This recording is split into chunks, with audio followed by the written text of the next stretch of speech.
Welcome to week 8 of Julia Cameron's The Artist Way. Wow, you guys, this week I've been struggling.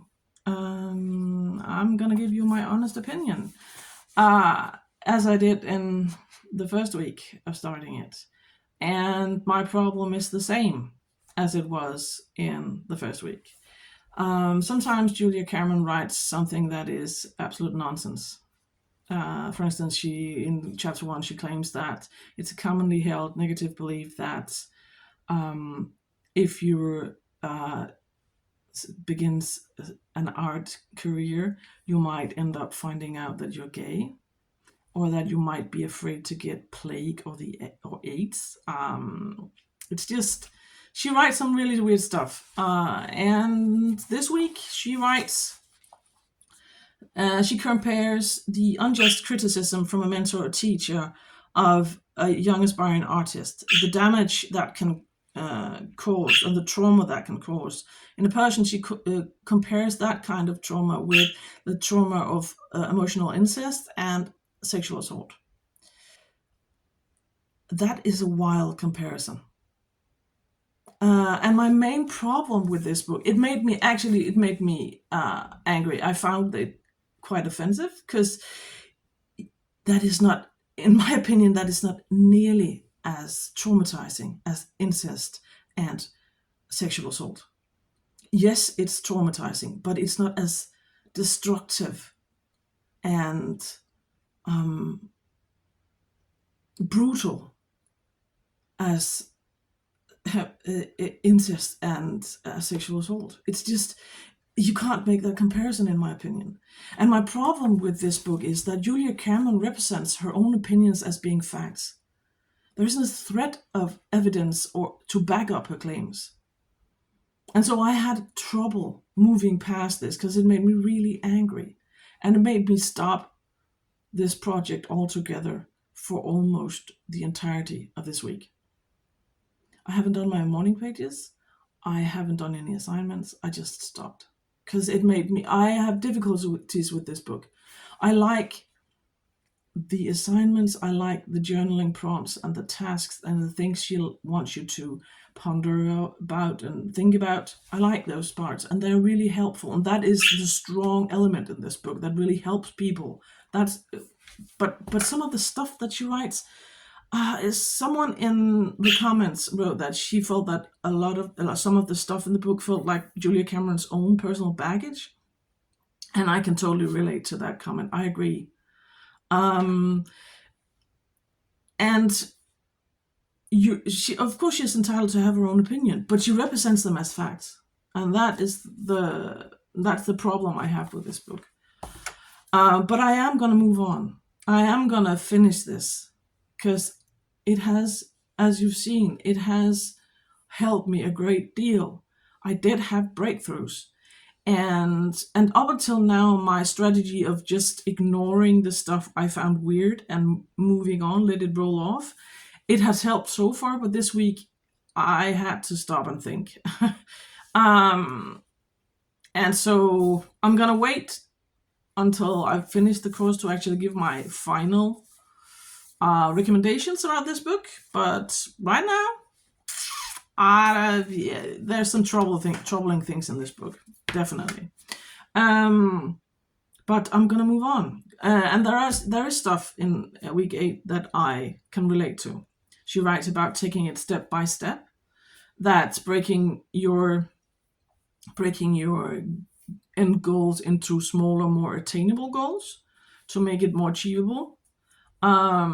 That part I really like. I like the things she writes about, that as an artist you have to learn how to deal with failure and setbacks, and not let that stop you and not let that think less of yourself. So those parts I really like. But the comparison, no, Julia Cameron, no. So I'm gonna focus on the things that I really enjoy to get back into the groove to get back into this, I'm gonna drag myself out and draw outside, I think, and play around, and then I'm gonna focus on the assignments. So, welcome to week 8, you guys. Let's see where this leads us.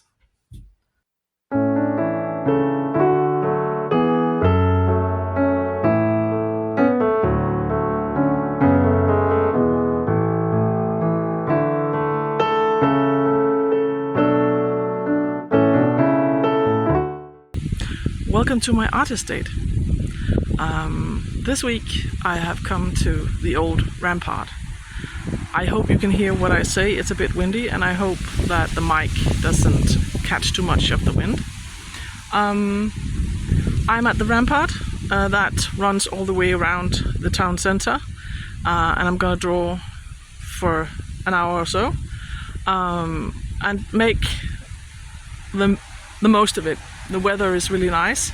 As I'm filming this, it's the 21st of August, and we can feel that autumn is getting closer. The air is kind of changing. The mornings are really chilly and it's getting dark earlier. So I'm gonna make the most of it and really enjoy these last days of summer. And so I've taken you here. The rampart was built originally to protect the town and its citizens when we were at war with Prussia back in the 1800s. So there was a big battle here in the town in 1849. So that at that time it was used to defend the town. Now it's a park where a lot of people come to walk their dogs and hang out. So I'm gonna draw for a bit.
Week 8 is about to end, and as you can see, I've got a beautiful planner.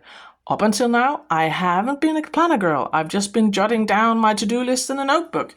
But one of the assignments this week is to make a list of every dream you have and plan out, how can I manifest this dream? What can I do this week? What can I do next week, in a month, in a year?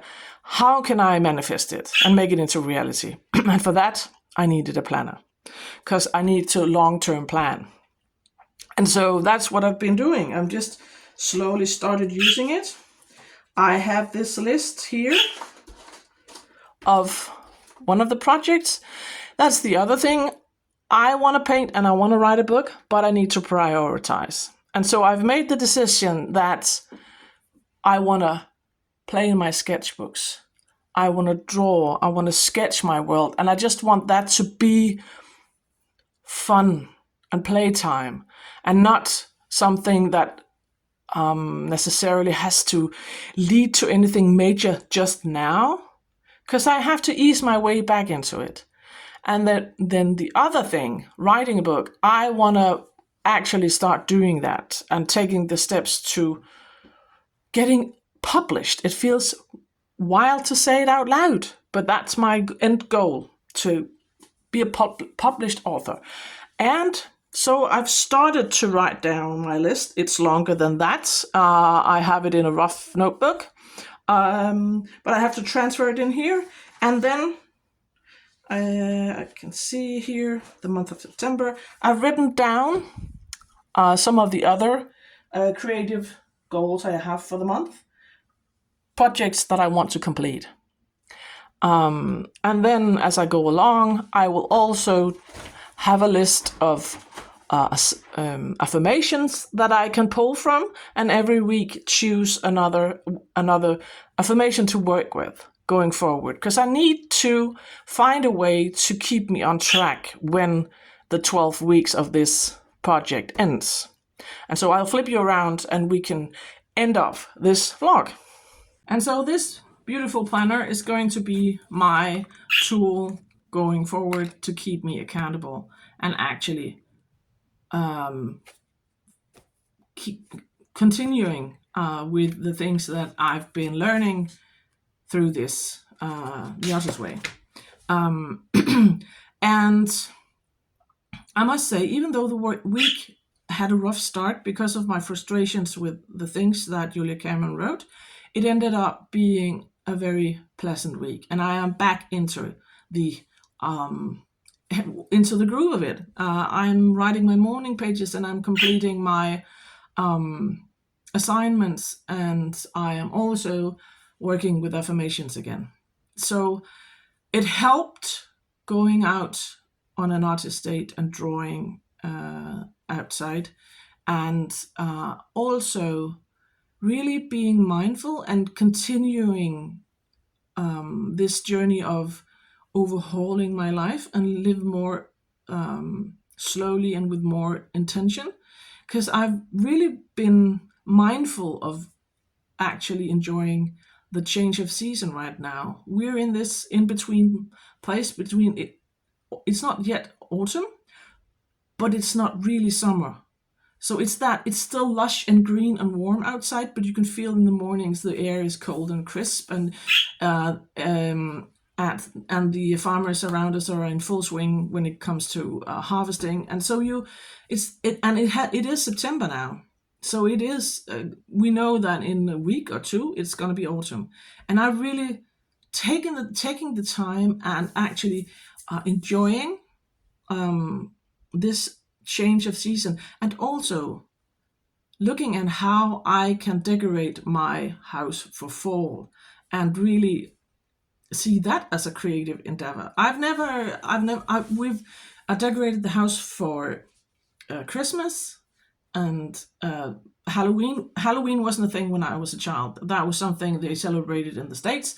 It's not a very old tradition here in Denmark, but the kids celebrate. It started when I was in my 20s. The shops started selling Halloween items, and we were like, what do we need those for? No one celebrates it. But you must say, it was very clever marketing, because every kid celebrates Halloween now.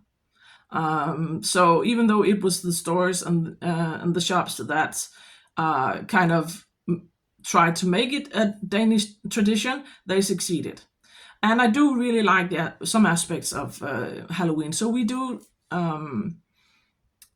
celebrate it in a way. In my family, the kids go the big ones doesn't anymore. But the youngest still go trick-or-treating.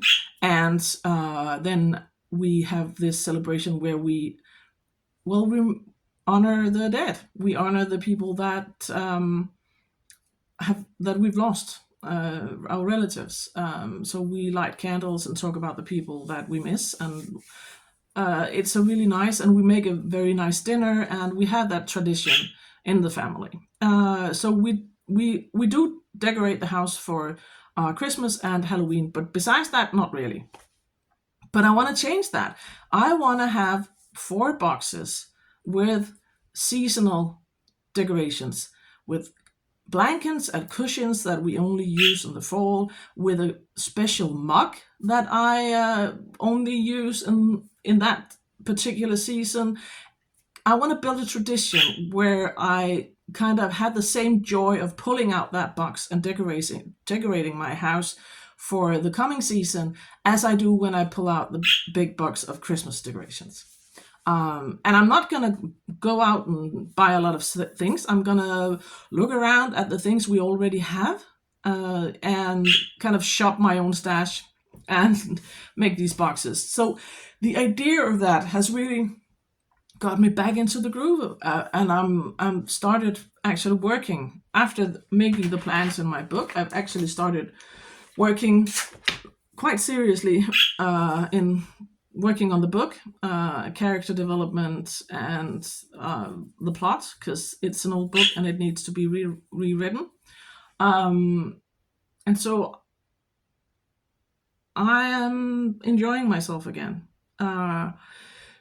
So going forward, I'm going to keep on using the same method that I've been using up until now. I'm going to use the stuff in the book that I find relates to me.